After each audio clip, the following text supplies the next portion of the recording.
Postal ballot ఉపయోగించుకున్నటువంటి 167 మంది ఉపయోగించుకున్నారు. దాని తర్వాత సాయంకాలం 8 గంటలకు నా దగ్గర రావడం జరిగింది కొందరు. అన్నా కొద్దిగా ఇంకో విధంగా బ్యాలెట్ ఇన్ఫ్లుయెన్స్లోనూ ఇంకో దాంట్లో ప్రకారం పక్కకు పోయినాయంటే నాకు చాలా బాధ వేసింది.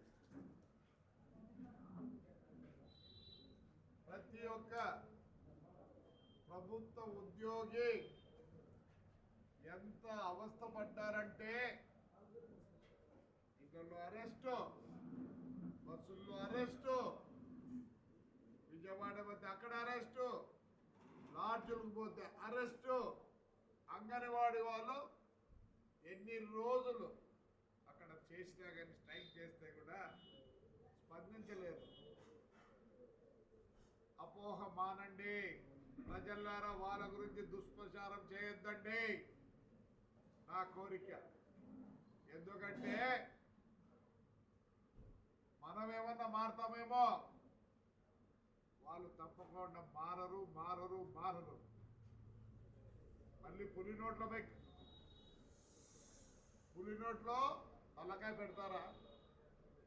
వాళ్ళు బాధపడినంత ఈ ఆంధ్రప్రదేశ్లో ఎవరు బాధపడలే. ఎంప్లాయీస్ చాలా బాధపడ్డారు. కాబట్టి రూమర్స్ చెప్పద్దండి.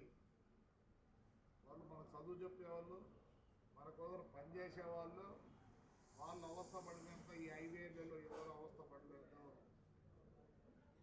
చిన్న చూపు చూడొద్దండి. నా దగ్గరికి వచ్చి ఏదో చెప్పారు, నేను నమ్మను, నాకు అవసరము లేదు. వాళ్ళు తెలివివంతులు. ఈ 5 ఏళ్ళు చాలా కష్టపడ్డారు, నష్టపోయినారు, పిఎఫ్లు వాడుకున్నారు, ఏమేమి కావాలి అన్నీ అయిపోయినాయి. వాళ్ళని ఎట్లంటే అట్లా మాట్లాడద్దండి. మళ్ళీ వాళ్ళపై పులి నోట్లో తలకాయ పెట్టారు. తల లేనో లేదో మాట్లాడతారు అని వద్దు. నా దగ్గరికి ఎవరు రావద్దండి. నాకు వాళ్ళ మీద పూర్తి నమ్మకం ఉంది. వాళ్ళు మళ్ళీ పులి నోట్లో తలకాయ పెట్టారు అనద్దండి. They are educated, they are more intelligent. వాళ్ళ బాధ ఎవరు రైట్ మా వాళ్ళ గురించి బయట ఎట్లంటే కామెంట్ చేయడం దయచేసి దయచేసి